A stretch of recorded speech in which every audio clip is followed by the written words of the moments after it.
자, 여러분들 반갑습니다. 오늘 우리 전 시간에 이어가지고 오늘은 2016년도입니다.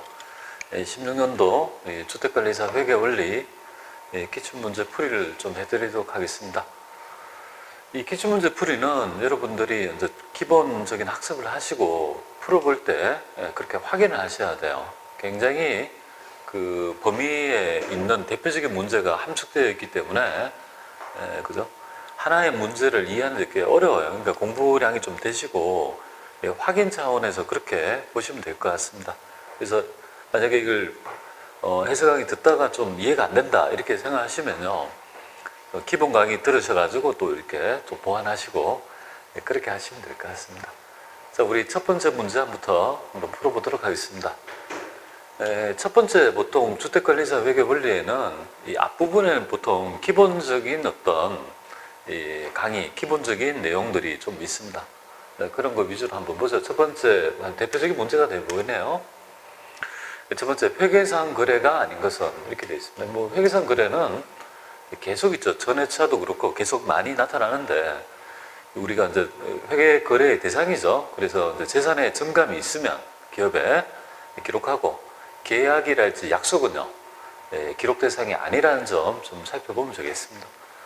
얘는 지금 채권이 있었는데요, 불가능하게 되었으니까 재산의 증감이 있는 거예요. 임대 수익이 발생했죠.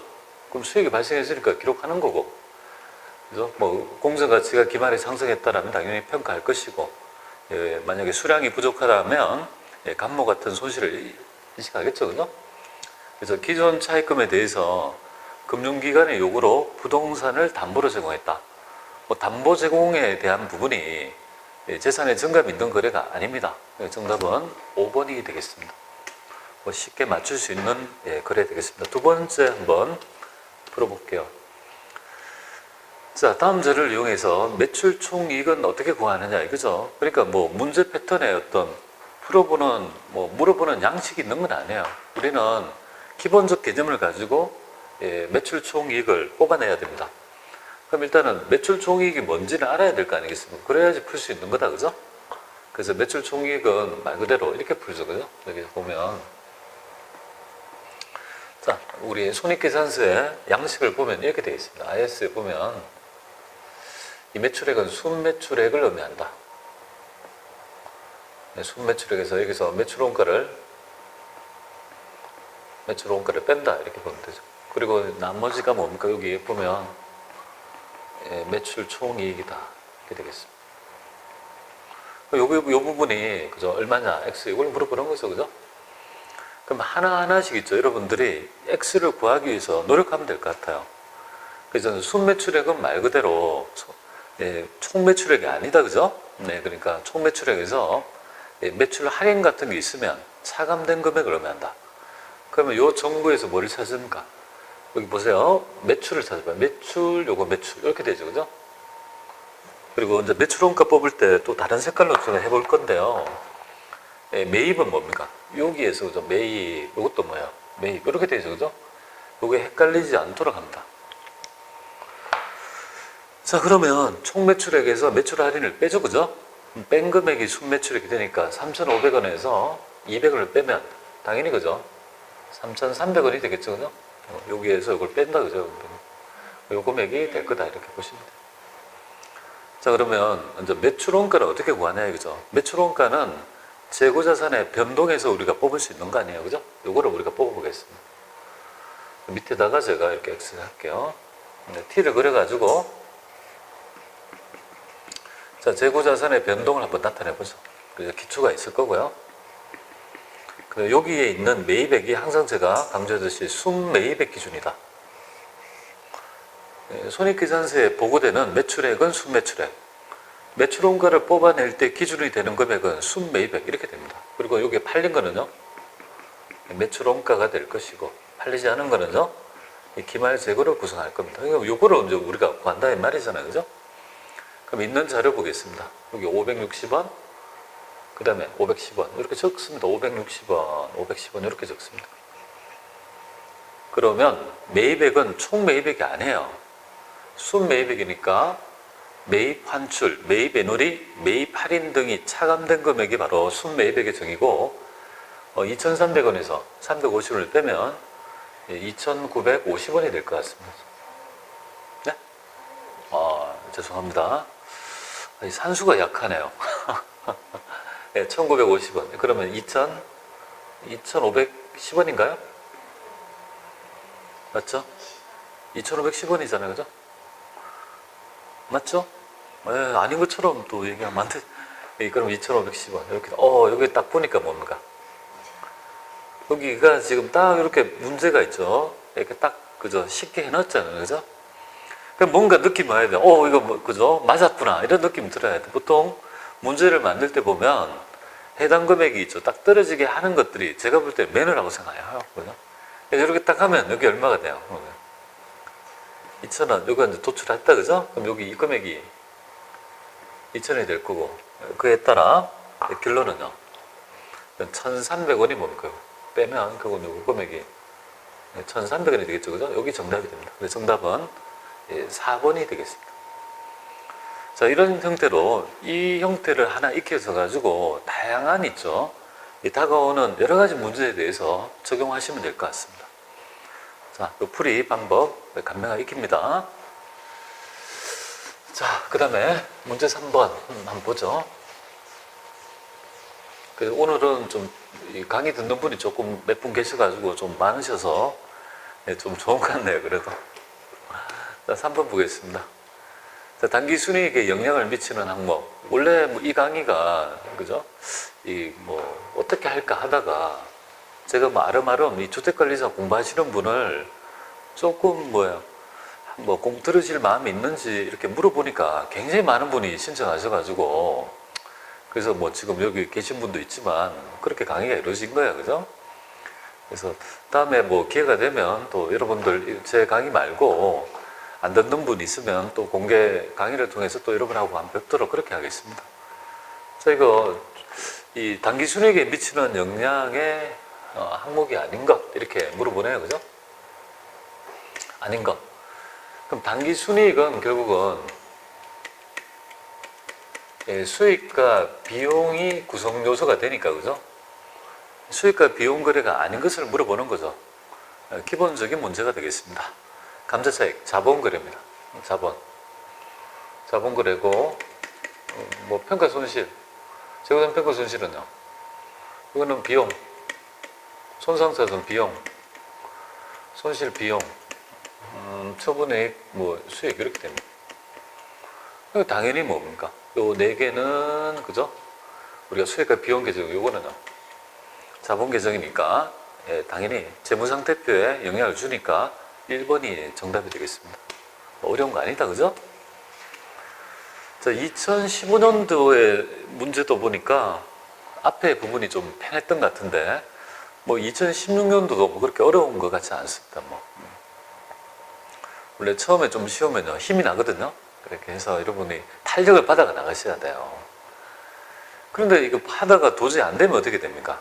도저히 1번도 모르겠고 2번도 모르겠고 3번도 모르겠다면 그죠? 이렇게 뒤쪽으로 뒤에서 좀 풀든지 그렇게 하셔야 돼요. 그러니까 제 생각은 우리가 이제 여기 지금 현재 재무회계가 32문제 정도 나오고요. 우리가 원가 관리회계가 8문제. 그럼 요거 80%고 여기 20%잖아요. 그죠? 그럼 여기 이제 40문제 이렇게 되는 거잖아요. 이렇게 되는 거죠. 나는 얘도 못하고 얘도 못한다면요. 그럼 도대체 어디에서 점수를 맞추냐 이 말이에요. 그래서 여러분들 제 생각에는요. 여기에서 원가가 좀 어려울 수 있지만 원가가 좀 쉬워요. 그래서 그런 말을 드리면 뭐가 쉬워 이렇게 반문하시는 분이 있는데요. 얘에 비해서 공부할 범위가 너무 넓어요, 솔직히. 그게 어렵잖아요, 여러분들이. 그래서 제 생각에는요, 이게 원가를 조금 잘해주시면 가성비라고 하죠. 시간을 투입하는 데 효율이 좋은 과목이에요. 여러분들이 이걸 조금 공부를 해보시면 좀 좋을 것 같아요. 그리고 이제 재무회계에서도, 그죠? 일단은 기본적인 문제 좀 맞추시고, 근데 좀 어렵더라도, 그러면 여러분들이 전략적인 포지션을 취하셔야 되죠. 올해부터는 내년도 2019년도부터는 우리가 한 과목을 한 1교시에 다 같이 졌잖아요. 그죠? 민법하고 회계 원리하고 이 시설하고 이렇게 150분에 시험을 쳤잖아요. 한 과목당 50분씩인데 올해는 좀 바뀌었어요. 2019년도부터는 2교시가 되면서 1교시에 뭐야? 2019년도부터는 1교시에 우리가 7월 13일인가 토요일인가요? 이때가 이제 우리가 1차가 있어요. 그죠? 그러니까 1교시가 있는데 여기에서 보면 이제 1교시에서 회계하고요. 그죠? 시설하고 이렇게 두 개를 치는 거예요. 2교시가 뭐야? 민법이 이렇게 나뉘어졌다 이거죠. 그러니까 이렇게 해서 100분이니까요.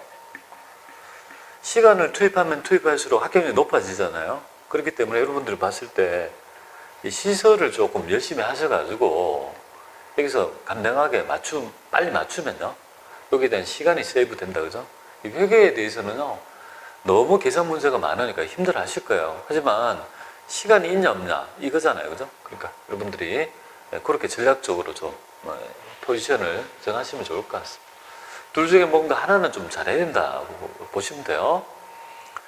자, 여기 네 번째 문제 볼게요. 금융부채에 속하는 것은 뭐냐 이거죠? 금융부채.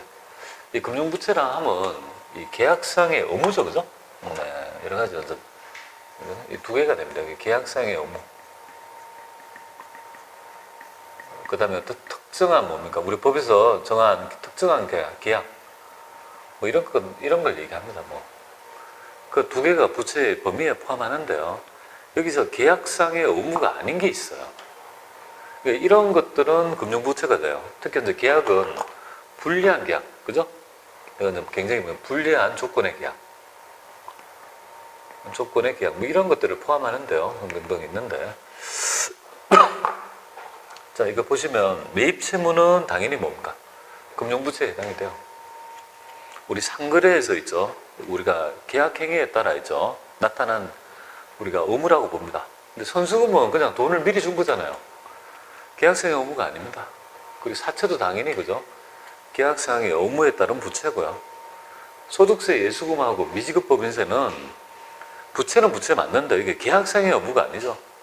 법률에서 그죠.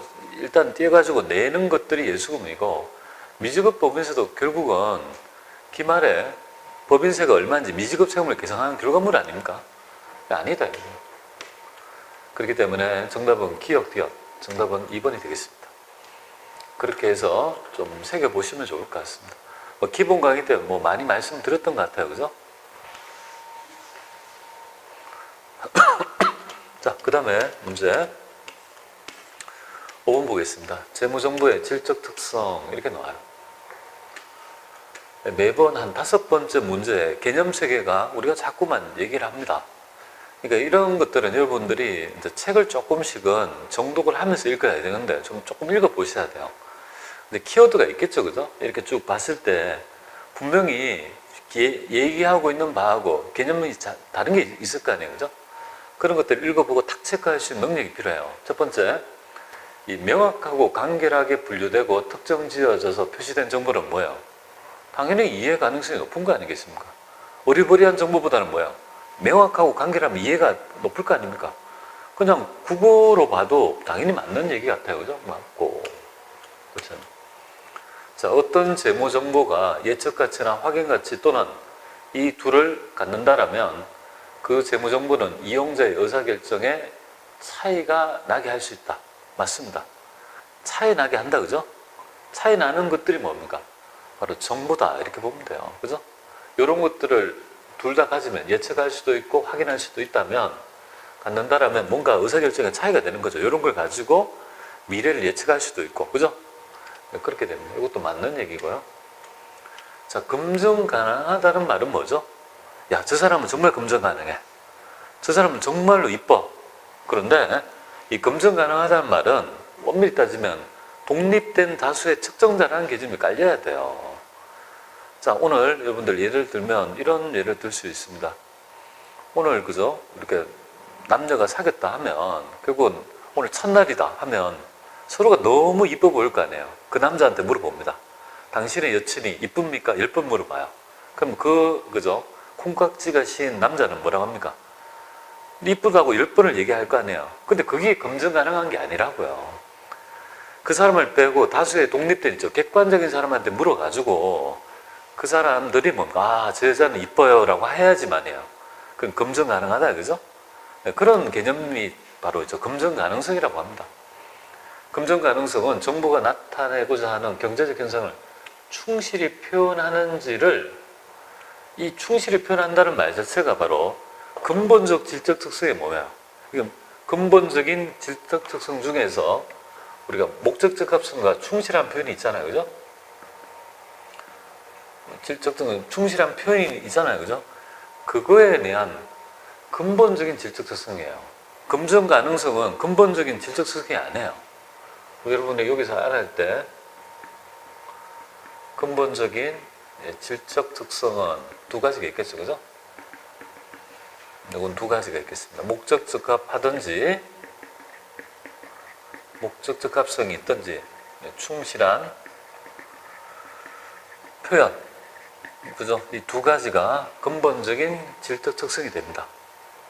그렇게 좀 익혀주시면 좋을 것 같습니다. 그래서 제가 기본 강의할 때 말씀드렸잖아요. 목충이 뭔가, 목충? 비검적이라고요? 라고 했지 않습니까? 그죠? 목충이 목적적 합성, 충이 뭐야? 충실한 표현, 여기가 이제 근본적인 거고, 그 다음에 부차적인 특성이 뭐야? 비교 가능성,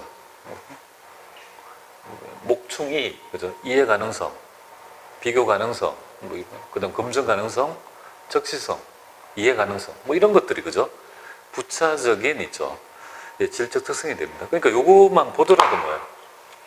근본적인 질적 특성이라는 말이 뭡니까? 근본적인 아니라는 거 알잖아요, 그죠? 그러니까 요걸 가지고 그렇게 잘못된 오답이라는 걸 알 수 있어야 됩니다. 자, 적시성이라는 거는 우리 자꾸자꾸 많이 보게 되죠, 그죠? 적시에 그 정보를 제공할 수 있는 능력이 있어야 된다, 이렇게 보시면 되겠고, 이 중요성의 원칙이죠. 어떤 정보의 누락이나 오기로 인해 가지고 이 정보 이용자의 의사결정에, 그죠? 바뀐다면 그 정보는 중요한 정보이다, 맞죠, 그죠? 그 정보는 3번이 되겠습니다. 자, 이런 것들이 아마 여러분들이 처음 초학자들은 좀 어려울 거예요, 솔직히. 말 문제가 쉽다, 이렇게 편견을 가지지 마세요, 여러분들은. 오히려 지문을, 계산 문제가 아니고 지문 문제는 이 안에 녹여져 있는 논리가 어려운 게 굉장히 많습니다. 제가 생각할 때는요, 지문 문제가 쉽다 안 해요. 그렇게 생각하지 말고, 물론 쉬운 것도 있지만, 계산 문제는 내가 조금만 풀 수 있는 프레임만 좀 잡으면 그죠? 좀 쉽게 또 맞출 수 있는 문제도 굉장히 많습니다. 편식하지 말고, 그죠? 우리가 득점이 될 수 있는 쉬운 문제를 골라서 풀 수 있는 능력이 좀 필요할 것 같아요. 6번 보겠습니다. 자, 이런 거 볼게요. 이런 문제 쉬울까요, 어려울까요? 여러분들 쉬울까요, 어려울까요? 당연히 쉽지. 왜? 지문이 지금 작잖아요. 제가 이 주택관리사의 문제 보면 지문이 굉장히 긴 게 있어요. 지문이 길다는 거는 뭐냐면 그 안에 고려할 요소가 많다는 거야. 그러니까 지문이 짧다는 것은 그만큼 단순하다는 말이거든요. 그냥 단순하게 생각하면 돼요. 그래서 지문이 짧은데 논리가 있는 문제가 있을 수 있지만 많지는 않습니다. 그렇기 때문에 지문 짧은 거 위주로 해서 그죠? 빨리빨리 득점이 되시면 시간도 세이브되고 안정적으로 이렇게 득점이 될 수 있을 것 같아요. 자, 주당 액면 5,000원짜리 보통주를 만약에 8,000원에 현금 발행했다면 재무제표에 미치는 영향으로 옳지 않는 거 이렇게 돼 있죠, 그죠? 옳지 않는 거. 그럼 얘는 지금 주식을 발행했다 이 말이잖아요, 그죠? 그럼 100주를 주당 8,000원이니까 결국은 이거 회계처리 한번 끊어보겠습니다. 제일 처음에 1번 자본금부터 먼저 적죠, 그죠? 자본금은 어떠한 경우라도 액면가액입니다. 이거 하면 50만 원 되겠습니다. 50만 원 되고, 그런데 우리 발행가액은요, 현금은 더 받았죠, 그죠? 80만 원 되겠습니다. 세 번째, 우리 자본금을 초과해서 더 받은 금액은요, 주식 발행 초과금이라고 자본잉여금으로 계산하지 않습니까? 추발초라고 좀 할게요. 주식 발행 초과금 30만 원. 이렇다는 거 아니에요, 그죠? 이렇게 되면 자산이 당연히 올라가죠, 맞고. 자본도 올라가죠, 맞고. 수익은 저도 뭡니까? 이거는 손익거래가 아니고 뭐예요, 그죠? 교환거래니까 수익과 전혀 관계없고 부채도 관계없고 여기서 이익잉여금이 증가됩니까? 아니잖아요. 그래서 이익잉여금의 산물은 뭐냐면 당기순이익의 누적액이죠. 이 해당 거래는 지금 손익거래가 아니고 바로 출자, 자본거래, 출자거래예요. 출자, 자본거래예요. 자본거래가 이익잉여 증가합니까? 말도 안 되는 얘기다, 그죠? 네, 정답은 5번이 되겠습니다. 그래서 이런 문제는 어려운 게 아니에요, 그죠? 딱 보는 순간 알 수 있는 거예요. 자, 보시고요. 자, 7번 한번 보죠. 자, 회계 거래의 기록과 관련된 설명을 옳지 않는가? 기록? 아주 기본적인 얘기를 물어보는 거네요. 회계 기록. 회계 기록은 복식부기에 의하죠, 그죠? 복식부기에 의해서 하면 분계장이 생기고, 정기하면 총계장 원장이 생겨서 합계 시산표 나오고, 수정하면 합계 수정 후가 되고, 마감 치면요. 결국 재무제표가 만들어진다는 거 아니겠습니까? 그런 어떤 그에 대한 옳지 않는 걸 얘기하네요. 분계란 복식부기의 원리에 따라 당일력이 나오고, 분계장에 기록하는 거고, 분계장의 거래 내역을 총거래 원장에 옮기는 걸 정기. 제가 정기를 얼마나 많이 강조합니까? 주택관리사는요, 정기를 잘 모르면 한 대여섯 문제를 못 풀어요. 근데 정기에 대한 이해가 꼭 필요해요. 우리 시험마다 정기에 대한 개념이 필요한 게 있는데요. 이런 말고 다른 시험은 또 정기를 별로 안 내는 시험도 있지만 유독 우리 주택관리사 시험은요, 정기를 중시하니까 꼭 알아야 될 것 같고, 우리 보조회계장부로는 분계장과 현금출납장이 되게 틀렸습니다. 여러분들 이렇게 있는 게 좋을 것 같아요. 우리가 지금 회계를, 정부를 만드는 과정이 이렇게 만들어잖아요, 그죠? 자, 회계거래가 있어요. 회계거래가 있으면 이걸 어떻게 합니까? 이쪽에 하면 되겠다. 회계거래가 있으면 여기 뭐 하죠? 분계하죠, 그죠? 분계가 전개하잖아요, 그죠?